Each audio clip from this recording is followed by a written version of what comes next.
San TVT high definition Chimwa Love boy Hungary Boss era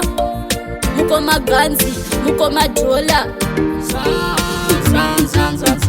Zvinoita upenyu pamwe pacho ndinotomoshaya munyu asi life yacho inodawo zvinhu wotoshandira kuita zvinhu amaikani ndozvinoita upenyu pamwe pacho ndinotomoshaya munyu asi life yacho inodawo zvinhu wotoshandira kuita zvinhu amaikani ndinosimbiswa namukomadhola vanondiudza kuti ramba wakashinga semurume unodya cheziya pamwe ramangwana rangu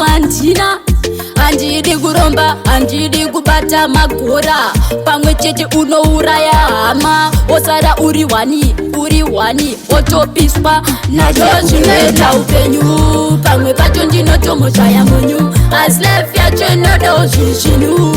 wotoshandira kuita zvinhu amaikani ndozvinoita upenyu pamwe pacho ndinotomoshaya munyu asi life yacho inodawo zvinhu wotoshandira kuita zvinhu amaikani upenyu unoda kuzvishandira ramangwana rako rigokunakira hapana chinouya wakagara unofana kungwavhangwavha kuenda kumawezi ndiri kurumbidza musiki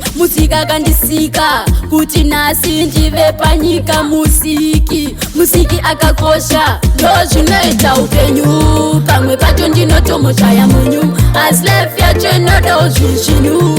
wotoshandira kuita zvinhu amaikani ndozvinoita upenyu pamwe pacho ndinotomoshaya munyu asi life yacho inodawo zvinhu wotoshandira kuita zvinhu amaikani ndinosimbiswa namukomadhola vanondiudza kuti ramba wakashinga semurume unodya cheziya pamwe ramangwana rangu handidi kuromba handidi kubata magora pamwe chete unouraya hama wosara uri wani wotopiswa nazvo zvinoita upenyu pamwe pacho ndinotomoshaya munyu asi life yacho inodawo zvinhu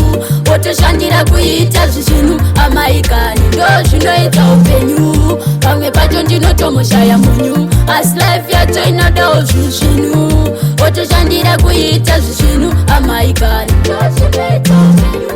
pamwe pacho ndinotomoshaya munyu asi life yacho inodawo zvinhu wotoshandira kuita zvinhu amaikani ndozvinoita upenyu pamwe pacho ndinotomoshaya munyu asi life yacho inodawo